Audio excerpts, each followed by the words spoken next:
All right, so Abby's brother is going to be entering a very exciting time of his life, but there are gatekeepers, and that is Mom and you. It's a big deal. My brother is entering the engaged stage of life at some point. We don't know when, because we have had such a hard time trying to get him to even think about the proposal. He and his girlfriend went shopping for rings. I believe they decided on one. They have talked about the fact that they are going to get married. It is happening at some point. So when me and my brother were both in Florida this weekend for Mother's Day weekend, my mom and I thought, we're going to get to corner him for 2 whole days about these big plans that he needs to be thinking about. Because this is kind of a big deal, learning how to, or figuring out how you're going to propose to your lady. Yeah. So Friday comes around and it's, kind of a casual night. We're all hanging out. We're at a beach bar. And my mom and I just start dropping hints. We're like, hey, have you have a concept for this proposal thing you're going to do? Like, have you made plans? And he's like, yeah, I'll think about it. Yeah, we'll get to it.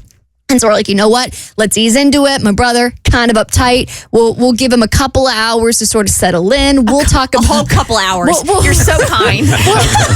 We'll bring it up again later in the night when he's had a couple of drinks in him. And then, the night goes on. We don't talk about it. And then Saturday comes around. And Saturday is like this big day that my mom wanted to hang out as a family.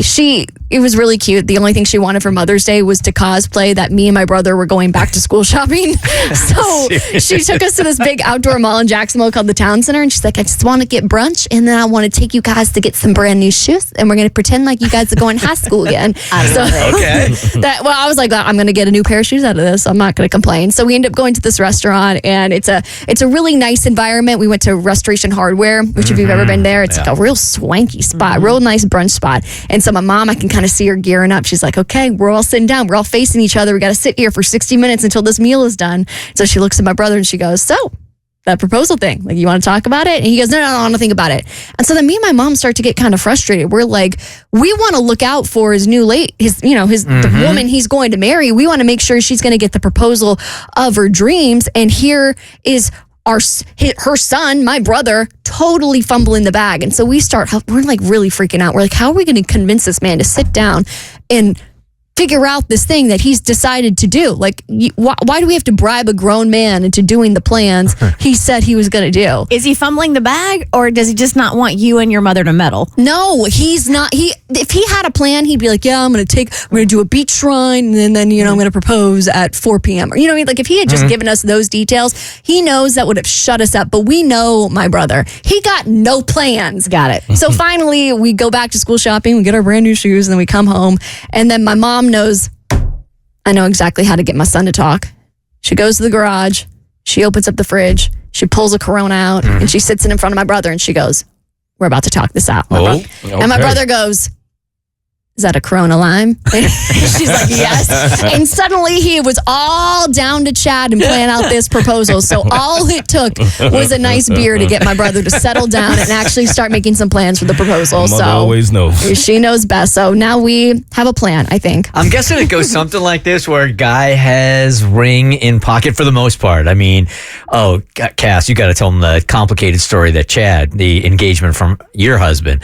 But most guys, I think, are putting the ring in their pocket and they're like, it'll hit me when it hits me. My husband planned out this whole thing. He knew I liked Monopoly.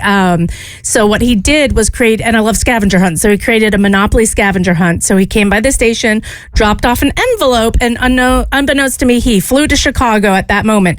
I'm scurrying around the city, just going from place to place. I walk into our Emory, where that's my alma mater. That's where we met. Somehow he arranged the mascot, which is run by students, and it was in the summer, to show up. So I walk in and I'm like, I'd like to buy something with my Cassopoly dollars, which he had custom printed for me, like actual Monopoly money that said Cassopoly.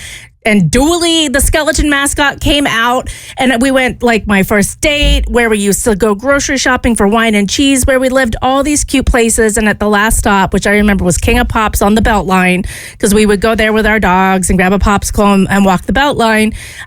It was an envelope. So he's talked to the staff at all these places, because it's staff members handing me this stuff. It was I had a plane ticket to Chicago. He had already booked the flight. He had already packed for me and brought a suitcase. All I had to do was get on the airplane airport. I walked straight on, first class seat, and flew to Chicago, then took the train to a stop near a hotel, because of course Monopoly trains are a big part of it. And it was the Virgin Chicago Hotel. And I distinctly remember a white hallway. There were like white dog statues and a bright red door at the very end. And I walked down it and I opened the door. And I'm an idiot. He knows I love social. So I'm like filming everything. And I open the door. I'm like, oh, and I look at him finally and he's like on one knee. Like he opens the door and he's on a knee. And I'm like, oh God, I got to put this away. We're This is the moment. It's happening. And it was this gorgeous corner suite at the Virgin Hotel in Chicago with these stunning views. And he proposed there. It's like 13 steps to that whole thing. That's so beautiful. But I did wait for like over a decade. Okay. So it was like one step for every year. Fair. Yeah. The Bert Show.